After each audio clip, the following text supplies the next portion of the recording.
Hey everyone, Happy New Year and good afternoon. Welcome to this week's episode of my YouTube channel. So this week I want to talk a little bit about what's to come for 2024, kind of what I've been talking about before the last year ended and going into this year now as you're doing your real estate planning. There's some talk about, timing the market. Sometimes you hear people talking about that when it comes to real estate. They're timing the market, so to speak, trying to decide the best time when to buy or sell. Sometimes people ask me about that. When is a good time to buy? When is a good time to sell? And there's really no specific answer for that. It depends on your specific condition as well as market conditions.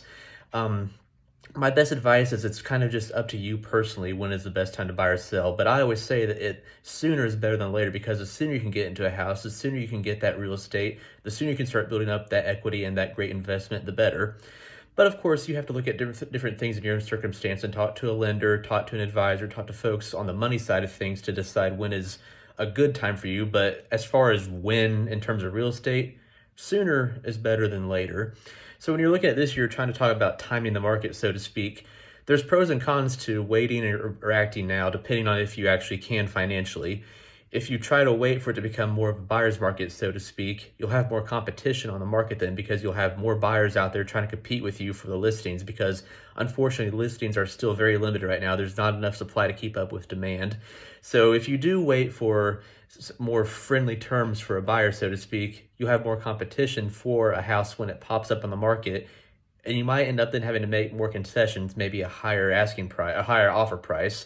Maybe you have to make some more concessions on a contract you don't want to make necessarily. Whereas if you act now, when there's a little less competition, with it being winter, rates are still higher than they might be later in the year, you might be able to get a better deal for yourself.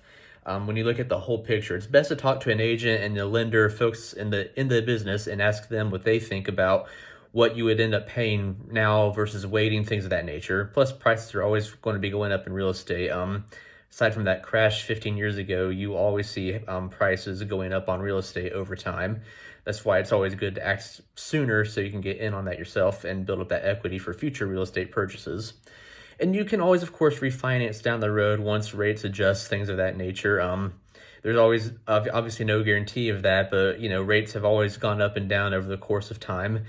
So when it comes to timing the market, that's one way you can do it, is after buying, timing it to then get a better rate for yourself in your current house, rather than waiting for rates to go down to jump in and make a purchase, which results in maybe you don't get the house that you really wanted because you waited and now you have other competition. So my advice would be to not time the market, but rather time it for yourself. Just decide for yourself when is the best time to buy. And of course, you just want to look at your financials and go from there and decide what you can and cannot afford and when you're ready to act. But I always say the sooner you act, the better. I hope this is helpful with your real estate planning as we go into the new year. If you need any advice, please reach out to me. I can get you in touch with all sorts of folks in the lending or financial industry, and I'd love to help you get into your house this year. So please reach out with any other questions or real estate needs, and I'll talk to you next week.